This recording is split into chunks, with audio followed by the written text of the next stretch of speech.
우리 모든 성도님들에게 이 팔복의 축복이 함께 하시기를 주님의 이름으로 축원합니다. 옛날에 들었던 이야기 중에서 이 소풍을 간 세 마리 거북이 이야기가 있어요. 아시는 분들도 있을 것 같은데 어느 날 좋은 날에 이 거북이 세 마리가 김밥을 싸가지고 소풍을 갔다는 거예요. 거북이가 그 느린 걸음을 가지고 산에 올라간다는 게 얼마나 힘든 일이에요. 그래도 우리가 늘 보는 바닷가에서만 놀지 말고 이번엔 산에 한번 가보자 큰 마음을 먹고서 거북이 세 마리가 산에 올라가기로 했습니다. 그래서 이 거북이들이 엉금엉금 올라가서 결국에는 그 산 정상에 도착을 한 겁니다. 그래서 뭐 남들 하듯이 야호 한번 외쳐보기도 하고 또 뭐 이제 신이 나가지고서는 막 놀다가 이제 김밥을 먹으려고 하는데 야 불싸 김밥만 가져오고 물을 안 가져온 거예요. 이 물 없이 김밥만 먹으면은 목이 맥히잖아요. 그래가지고 어떻게 할까 생각을 하다가 가위바위보를 해서 진 거북이가 물을 떠오기로 했습니다. 결국에 그 중에 한 거북이가 이제 가위바위보에서 져서 물을 뜨러 가게 되는 거예요. 근데 이 거북이가 혹시라도 나 내려간 사이에 지들끼리 김밥 다 처먹으면 어떡하나 이 걱정이 돼가지고서는 야 너희들 나 올 때까지 김밥 먹으면 안 돼? 나 올 때까지 김밥에 손도 대면 안 돼? 이렇게 막 신신당부를 하고서 물을 뜨고 갔답니다. 그러고 나머지 두 마리 거북이는 물 들어간 거북이를 기다리는 거예요. 그런데 10분이 지나고 20분이 지나고 1시간이 지나고 2시간이 지나도 이놈의 거북이가 도저히 올 생각을 안 하는 거예요. 그래가지고서 기다리다 지친 이 두 마리 거북이가 야, 안 되겠다. 우리끼리 먼저 먹자. 얘 거 남겨놓으면 되지. 우리끼리 좀 먼저 먹어야겠다. 너무 배고파서 안 되겠다. 그래가지고는 김밥을 까서 먹으려고 하는 순간에 저 바위 뒤에서 그 물 들어갔던 거북이가 탁 나타나더니 하던 말이 뭐예요? 내가 이럴 줄 알고 안 가고 있었다고. 내가 이럴 줄 알고 안 가고 있었다고. 그런다는 것이죠. 빨리 물 뜨러 갔다 왔으면 진작 물 떠와서 같이 먹을 수 있었을 텐데 이 친구들 믿지 못해가지고 결국에는 시간만 낭비하게 되었다는 이 거북이의 모습이 얼마나 바보 같습니다. 그런데요, 생각해보면은 우리도 이런저런 이유로 해야 할 일 하지 못하고 미적미적거리면서 시간만 낭비하고 있을 때가 얼마나 많은지 모른다 하는 생각을 하게 됩니다. 왜 우리 말에도 시작이 반이라는 이야기가 있잖아요. 무언가를 새롭게 시작한다는 것이 그만큼 쉽지 않다는 거예요. 해보지도 않고서 그거 해봐야 아무 소용 없을 거라고 이야기하고 그거 해봐야 안 될 거라고 이야기하면서 시작도 하지 않고 포기하는 사람들 얼마나 많은지 모릅니다. 하지만 분명한 것은 우리가 시작하지 않으면 아무런 일도 일어나지를 않는다는 겁니다. 특별히 우리 교회 올해 표어가 뭐죠? 체인지. 하나님이 바꾸신다 하잖아요. 사랑하는 성도 여러분, 주님께서 우리 삶에 놀라운 변화를 이루어 주시기를 기대하십니까? 그러면 우리가 그 변화의 첫걸음을 내디딜 수 있어야 할 줄로 믿습니다. 우리는 작년이랑 똑같은 삶을 살면서 작년이랑 다른 결과가 나타나기를 기대해서는 안 되는 것이죠. 그래서는 아무런 변화가 나타날 수가 없는 거예요. 빌립보서 1장 6절 말씀을 보면 이렇게 말씀하고 있습니다. 너희 안에서 착한 일을 시작하신 이가 그리스도 예수의 날까지 이루실 줄을 우리는 확신하노라. 성령님께서 우리 안에서 착한 일을 이미 시작하신 줄로 믿습니다. 그래서 혹시라도 지금 여러분의 마음속에 하나님의 일을 향한 어떤 거룩한 부담이 있으시다면 그 부르심에 순종할 수 있으시기를 바랍니다. 요즘 신년 저녁 기도회 하는데 이거 가야 되나 말아야 되나 고민이 된다면 가셔야 되는 거예요. 요즘 내가 새벽 기도 가야 될 것 같은데 힘든데 꼭 가야 되나? 조금이라도 고민이 된다면 성령님께서 여러분의 마음속에 선한 일을 시작하신 겁니다. 그 말씀에 순종해야 되는 거예요. 가셔야 되는 겁니다. 혹시라도 교회에 뭐 어떤 봉사할 일이 있는 것처럼 보인다면 내가 이 일 해야 되나 말아야 되나 고민되는 일이 있다면 그 부르심에 순종할 수 있는 저와 여러분이 되시기를 주님의 이름으로 부탁을 드립니다. 그렇게 우리가 주님의 뜻에 순종하여서 믿음으로 결단하며 나아갈 때에 우리를 통하여 크고 놀라운 일을 이루시는 우리 하나님의 영광을 경험하게 될 것을 믿습니다. 주님께서 여러분의 삶을 통하여 놀라운 변화를 이루어 주실 것입니다. 주님께서 여러분의 삶을 바꾸어 주실 것입니다. 그 믿음 가지고 그 은혜를 경험할 수 있는 저와 여러분이 되시기를 주님의 이름으로 축원합니다. 오늘 우리가 읽은 여호수아 18장에는 계속해서 이스라엘 백성들이 이 가나안 땅을 분배받는 이야기가 기록되어 있습니다. 지금까지 이스라엘 12지파 중에서 땅을 분배받은 지파들이 어디가 있어요? 먼저 요단강을 건너기 전에 요단강 동쪽에서 르우벤 지파와 갓 지파와 므낫세 반 지파가 모세를 통하여서 기업을 분배받았습니다. 그리고 이제 진짜 가나안이라고 할 수 있는 요단강 서쪽으로 와서는 유다 지파와 에브라임 지파와 므낫세 지파가 기업을 분배받게 되었어요. 이렇게 이스라엘 12지파 중에서 5지파가 땅을 분배받았으니까 이제 남은 지파는 모두 몇 지파예요? 7지파. 그렇죠? 그 7지파가 가나안 땅을 분배받는 이야기가 오늘 여호수아 18장에 기록되어 있는 겁니다. 먼저 오늘 1절 말씀을 보니까 뭐라 그랬어요? 1절 말씀. 이스라엘 자손의 온 회중이 실로에 모여서 거기에 회막을 세웠으며 그 땅은 그들 앞에서 돌아와 정복되었더라. 지금까지 이스라엘 백성들의 중심, 말하자면 근거지라고 할 수 있는 곳은 바로 길갈이었습니다. 여러분, 길갈이 어떤 곳이에요? 이스라엘 백성들이 요단강을 건너갈 때 요단강이 갈라지는 놀라운 기적을 경험했습니다. 그리고 요단강이 멈춘 그 강바닥에서 12개의 돌을 가져다가 길갈이라는 곳에 그 12개의 돌을 세우게 되죠. 이스라엘 백성들이 애굽에서 나올 때 홍해를 가르셨던 것과 같이 이번에는 요단강을 가르심으로써 가나안 땅에 들어오게 하여 주신 그 하나님의 은혜를 기억하는 장소가 길갈이라는 거예요. 하나님의 은혜를 기억하는 장소, 하나님의 능력을 기념하는 장소, 그곳이 바로 길갈이었습니다. 또 그런가 하면 이 길갈에서 이스라엘 백성들이 할례를 받아요. 할례가 뭡니까?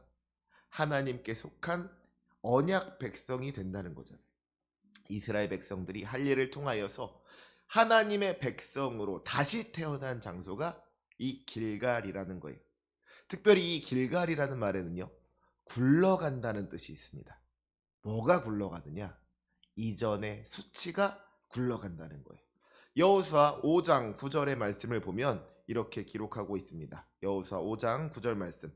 여호와께서 여호수아에게 이르시되 내가 오늘 애굽의 수치를 너희에게서 떠나가게 하였다 하셨으므로 그곳 이름을 오늘까지 길갈이라 하느니라. 애굽에서 종살이하면서 겪었던 그 모든 수치가 이곳에서 다 굴러갔다. 이제 우리는 요단강을 가르친 능력의 하나님의 백성으로 새롭게 태어났다. 이제 우리는 하나님의 약속 아래에 있는 하나님의 언약 백성이다. 이런 의미를 가지고 있는 것이 바로 이 길갈이라는 거예요. 그래서 요단강을 건넌 이스라엘 백성들은 길갈을 중심으로 가나안 땅을 정복해 나갑니다. 길갈에서부터 싸움터로 나아갔고 또 그 싸움을 마친 다음에는 다시 길갈로 돌아오는 거예요. 길갈이라는 곳이 가나안 정복 전쟁을 함에 있어서 이스라엘의 근거지, 이스라엘의 본부 역할을 감당한 겁니다. 그런데 지금 1절 말씀을 보니까 뭐라 그랬어요? 이스라엘 온 회중이 실로에 모여서 거기에 회막을 세웠다 그랬습니다. 이 회막이라는 것은 하나님의 언약궤가 놓이는 장소잖아요. 솔로몬 시대에 하나님의 성전이 건축되기 전까지 이 회막에 하나님의 언약궤를 보관하지 않았습니까? 그래서 회막을 다른 말로는 성막이라고도 부릅니다. 우리 하나님의 언약궤가 있는 곳, 우리 주님의 임재를 경험할 수 있는 곳, 그래서 이스라엘 모든 백성들의 어떤 영적인 중심이 되는 곳이 이 회막이라는 것이죠. 그런데 지금 이스라엘 온 회중이 실로에 모여서 거기에 회막을 세웠다고 그러는 거예요. 이것은 이스라엘의 중심이 옮겨지게 되었다는 것을 이야기하는 겁니다. 지금까지 이스라엘 백성들이 길갈을 중심으로 해서 가나안 정복 전쟁을 해왔다면 이제 가나안 땅을 다 정복한 다음에 이스라엘의 중심이 길갈에서 실로로 옮겨지게 되었다는 겁니다. 그런데 여러분, 이 실로라는 이름이 참 절묘해요. 실로가 무슨 뜻인가 하고 찾아봤더니 안식의 장소라는 뜻을 가지고 있습니다. 안식의 장소. 그러니까 이스라엘의 중심이 길갈에서 실로로 옮겨졌다 하는 것은 어떤 의미를 가지고 있는 거예요? 길갈에서 애굽의 수치를 다 벗어버리고 하나님의 언약 백성이 된 이스라엘이 이제 가나안 땅을 정복하고서 안식의 자리로 들어가게 되었다는 거예요. 평화의 자리로 들어가게 되었다는 겁니다. 지금까지 그 치열했던 전쟁이 다 끝나고 이제는 평안을 누리게 되었다는 것이죠. 길갈이 가나안 땅을 정복하기 위한 어떤 전초기지, 전쟁을 지휘하는 사령부의 역할을 감당했다면 이제 실로는 이스라엘 백성들이 가나안 땅에서 평화롭게 살 수 있도록 돕는 그런 역할을 감당하게 되는 거예요. 실제로도 이때 실로의 회막이 세워진 이후로 사사시대가 끝날 때까지 계속해서 이 실로의 회막이 머무르게 됩니다. 사사시대가 지나고 엘리 제사장 때 블레셋 사람들에게 언약궤를 빼앗길 때까지 이 이스라엘의 언약궤가 머물렀던 장소, 회막이 있었던 장소가 바로 이 실로인 거예요. 그러니까 여러분, 이 여호수아 18장 1절의 말씀만 보면은 어떤 느낌이 들어요?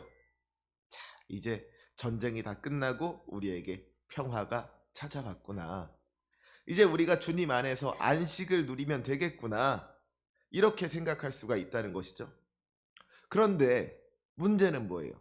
2절 말씀을 같이 한번 읽어보겠습니다. 2절 말씀 시작. 그러나 이스라엘 자손 중에 그 기업의 분배를 받지 못한 자가 아직도 7지파라. 아멘.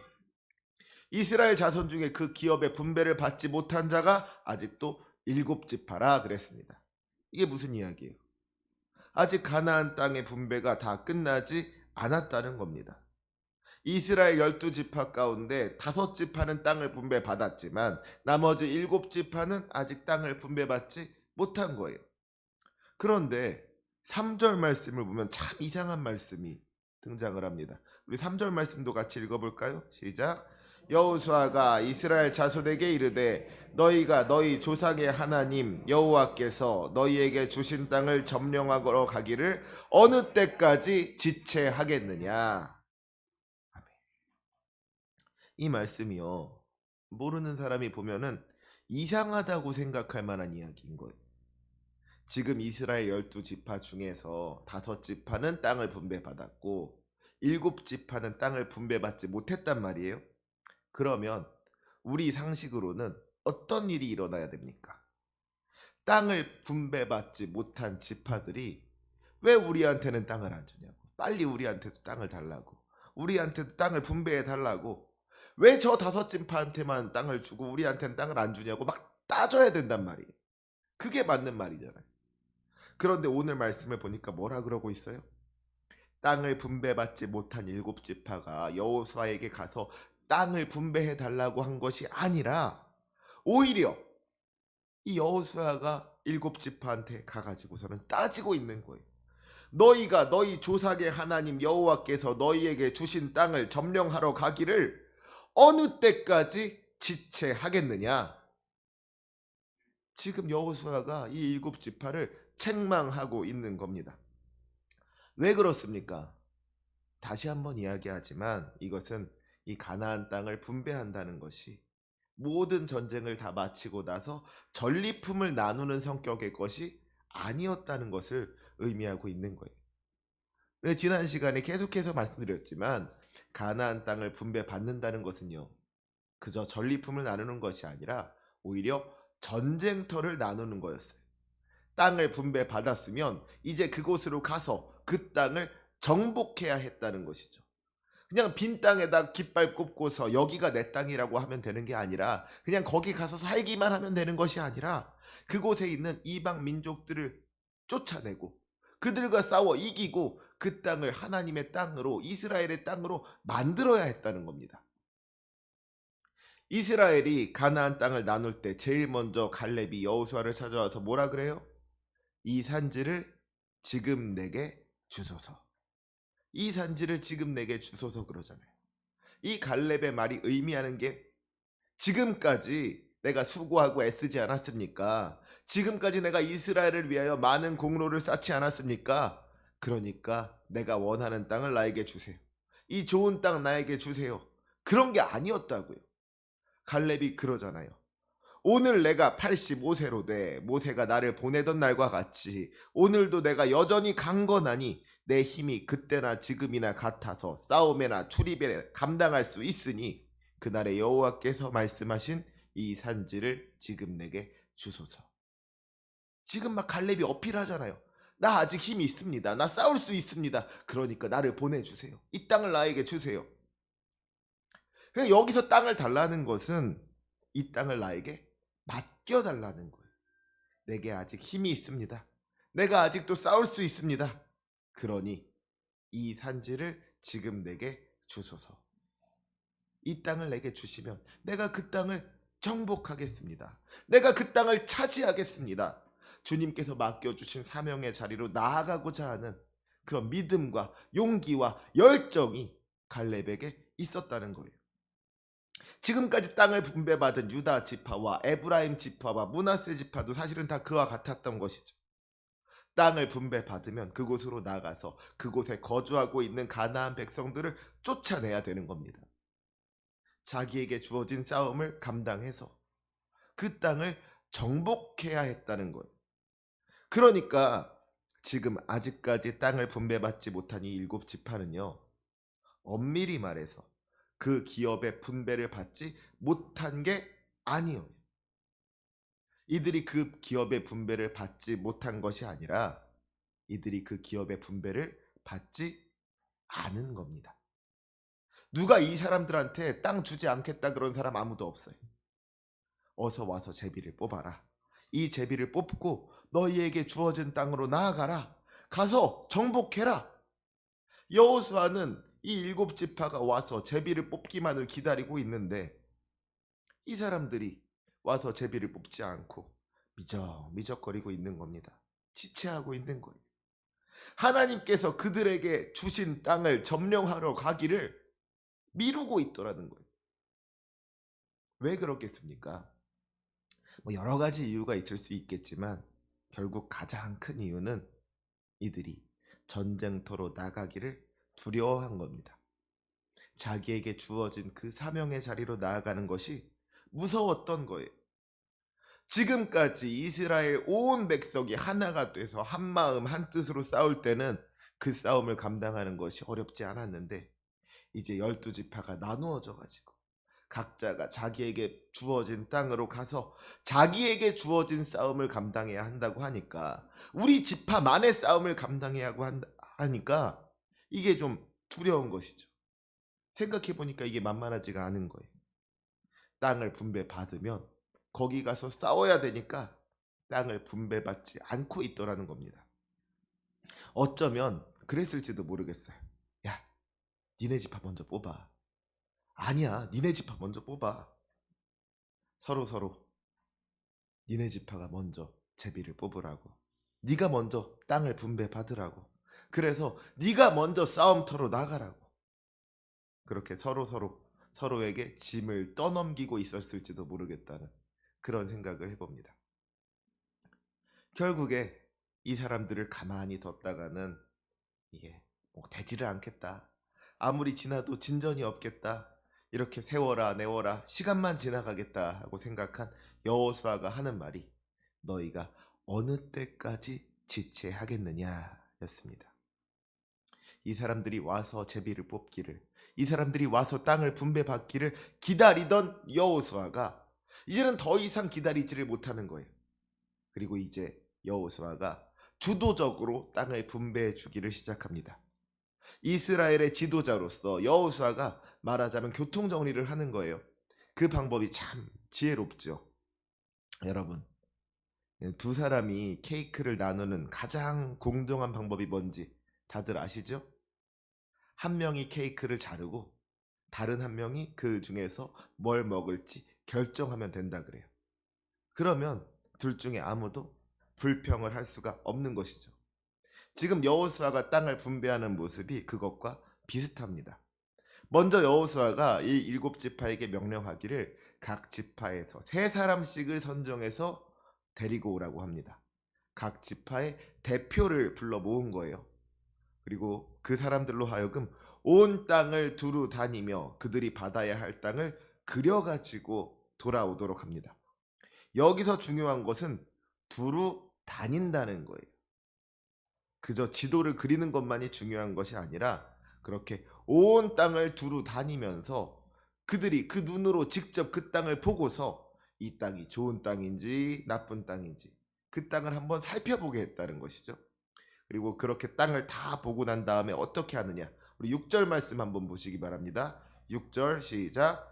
그 땅을 7부분으로 그려서 이곳 내게로 가져오라. 그러면 내가 여기서 너희를 위하여 우리 하나님 여호와 앞에서 제비를 뽑으리라. 아멘. 먼저 그 땅을 7부분으로 그려서 여호수아에게로 가져오라 그랬습니다. 여호수아가 직접 그 땅의 경계를 나눈 게 아니에요. 이 일곱 지파의 대표들로 하여금 땅을 나누게 했습니다. 그런데 지금 이 사람들은 자기들이 어떤 땅을 분배받게 될지 알아요? 몰라요? 모르는 거예요. 7개 땅 중에서 어느 땅이 우리 땅이 될지를 모르는 겁니다. 그러니까 괜히 그 중에서 어느 땅 조금 작게 그려놨다가 그 작은 땅이 우리 땅 되면 안 되는 거잖아요. 또 그 중에 어느 땅 괜히 크게 그려놨다가 그 땅이 남의 땅 되면은 이거 배 아픈 거 아닙니까?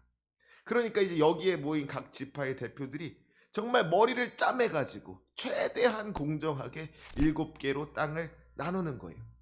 그리고 그렇게 각 지파의 대표들이 땅을 그려오면은 이제 여호수아가 그걸 가지고 땅을 나누겠다는 겁니다. 내가 여기서 너희를 위하여 우리 하나님 여호와 앞에서 제비를 뽑으리라. 참 지혜롭고도 공정한 방법이 아닐 수가 없습니다. 그런데 사실 이런 결과가 나오기까지의 과정은 그렇게 아름다운 것이 되지를 못하는 거예요. 7지파가 땅을 분배받지 않고 미적미적거리고 있으니까, 그들이 하나님께서 주신 땅을 점령하러 가기를 지체하고 있으니까, 어떻게 보면 여호수아가 억지로 땅을 나눠 가지고 그 땅을 막 떠넘겨주고 있는 것 같잖아요. 억지로 그 땅을 나눠줘서 그 땅으로 보내고 있는 겁니다. 너희들이 제비를 뽑지 않으니까 내가 너희를 위하여 제비를 뽑아주겠다. 지금 여호수아가 그러고 있는 거예요. 사랑하는 성도 여러분, 오늘 우리에게도 우리가 정복해야 할 땅이 분명히 주어져 있는 줄로 믿습니다. 주님께서 우리를 보내고자 하시는 그 사명의 자리, 주님께서 우리에게 맡겨주신 땅이 있다는 거예요. 우리에게 맡겨진 어떤 영적인 전쟁터가 있다는 겁니다. 그것이 여러분의 가정이 될 수도 있고요. 또 그곳이 여러분의 직장이 될 수도 있겠죠. 분명한 것은 저마다 자기에게 주어진 땅이 있다는 거예요. 우리는 그 땅으로 나아가야만 합니다. 그 땅을 정복해야만 합니다. 우리가 하나님을 의지하면서 그 땅으로 나아갈 때에 우리와 함께 하시는 우리 주님의 능력으로 말미암아 그 땅을 차지하게 되는 놀라운 은혜의 역사를 경험하게 될 것을 믿습니다. 우리에게 주어진 땅, 우리가 믿음으로 정복할 수 있을 줄로 믿습니다. 그런데 여러분, 우리가 어떤 마음을 가지고 그 땅으로 나아가야 되겠냐는 거예요. 갈렙처럼 이제 땅을 분배한다고 하니까 그냥 막 여호수아를 찾아와서는 이 땅을 저에게 주셔야 합니다. 내가 가서 이 땅을 차지하겠습니다. 이 산지를 지금 내게 주소서. 아주 적극적으로 나오는 사람이 있는가 하면은요, 다른 지파들이 땅을 분배받는 동안에 가만히 눈치만 보면서 기다리고 있다가 결국에는 여호수아가 어느 때까지 지체하겠냐고 그렇게 이야기를 해야지 그제서야 땅을 분배받는 그런 사람들도 있었다는 것이죠. 그러면 여러분, 우리 하나님께서 그 중에서 어떤 사람을 기뻐하시겠습니까?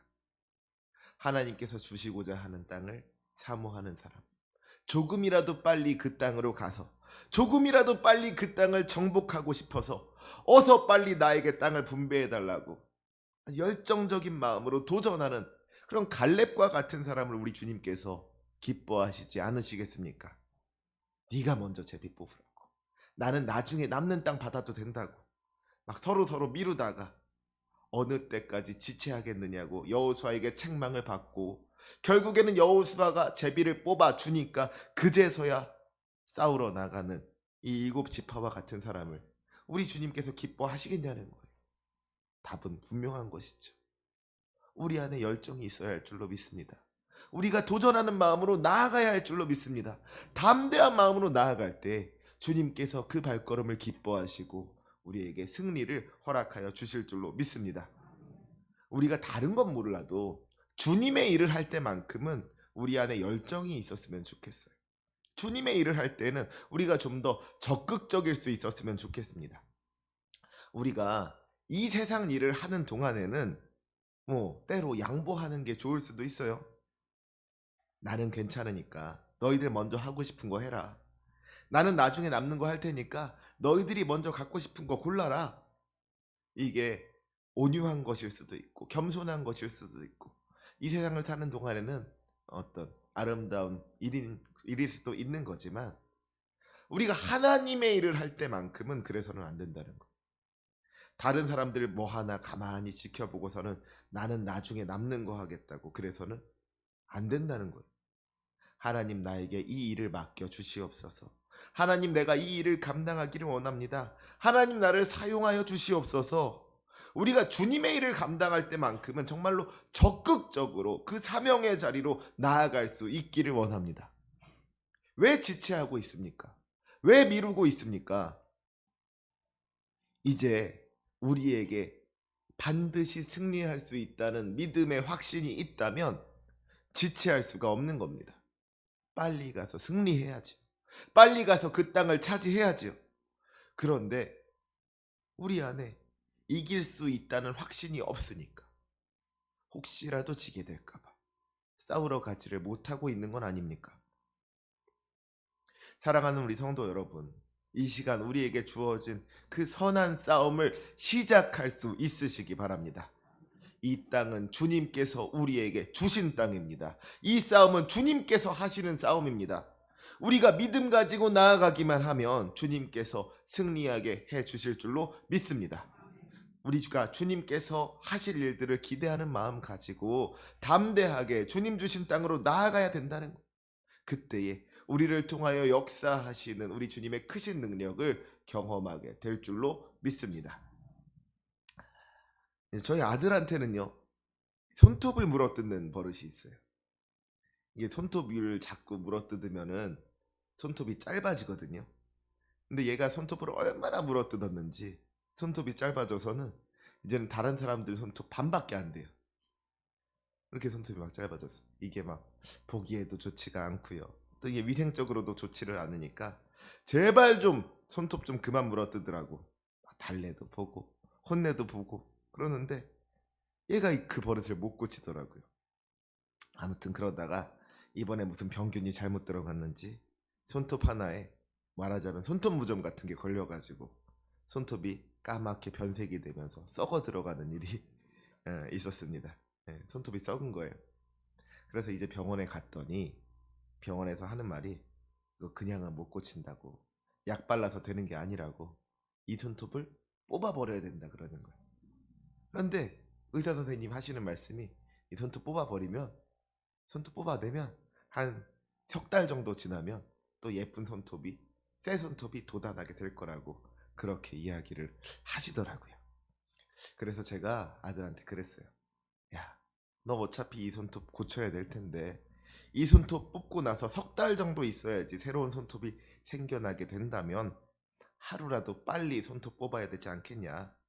이거 뭐 미룬다고 고쳐지는 것도 아닌데 이 손톱 뽑아야 된다면 고민할 것도 없이 바로 오늘 지금 손톱 뽑아버려야 되지 않겠냐. 그렇게 이야기를 했습니다. 그랬더니 얘가 안 된다고, 죽겠다고, 며칠만 좀 고민해보자고 얘기를 하더라고. 그러면서 제가 두 가지를 생각했어요. 첫 번째로는 우리가 약을 먹어서 고칠 수 있는 병도 있고 약을 발라서 고칠 수 있는 병도 있겠지만 결국에 그 문제가 심각하면 어떤 것들은 뽑아내야지 해결이 되는 문제들이 있구나 하는 겁니다. 지금 손톱이 썩어 들어가고 있는데 그건 그냥 내버려 둔 채로 그거 어떻게든 그거 이용해 보겠다고 무슨 약을 먹고 약을 바르고 한다고 해서 그 손톱이 좋아지지 않는다는 거예요. 그냥 썩은 손톱을 아예 깨끗하게 뽑아내 버려야지 거기서부터 다시 새롭게 깨끗한 손톱이 자라날 수 있게 된다는 것이죠. 그리고 두 번째는 뭐예요? 어차피 뽑아내야 된다면, 어차피 뽑아내야 할 거라면 빨리 뽑아내야 된다는 거예요. 그거 가만히 내버려 둬봐야 시간만 가는 건데, 지체한다고 뭐가 되지를 않는 건데, 결국 그 시간, 결단의 시간이 빠르면 빠를수록 좋겠다 하는 것이죠. 마찬가지로 우리 안에도 우리가 해결해야 될 문제들이 있고 우리가 고쳐야만 하는 문제들이 있지 않겠습니까? 그 중에 어떤 것들은 조금씩 고쳐나갈 수 있는 것도 있을 거예요. 하지만 진짜 큰 문제들은 한 번에 완전하게 뿌리를 뽑아야 하는 겁니다. 특별히 우리 죄의 문제가 그런 것 같아요. 우리 안에 죄의 문제를 두고 이게 조금씩 좋아지겠지. 조금씩 나아지겠지. 그런 안일한 태도를 보여서는 안 된다는 것이죠. 10가지 죄를 짓던 사람이 9가지 죄를 짓게 되면은 그게 뭐 대단히 좋아진 거예요? 죄 하나 덜 지은 거니까 뭐 많이 나아진 겁니까? 아니죠. 여전히 죄인인 거예요. 우리 죄의 문제는 조금씩 고쳐갈 수 있는 것이 아니라는 겁니다. 로마서 12장 2절 말씀에 너희는 이 세대를 본받지 말고 오직 마음을 새롭게 함으로 변화를 받아 하나님의 선하시고 기뻐하시고 온전하신 뜻이 무엇인지 분별하도록 하라 그랬습니다.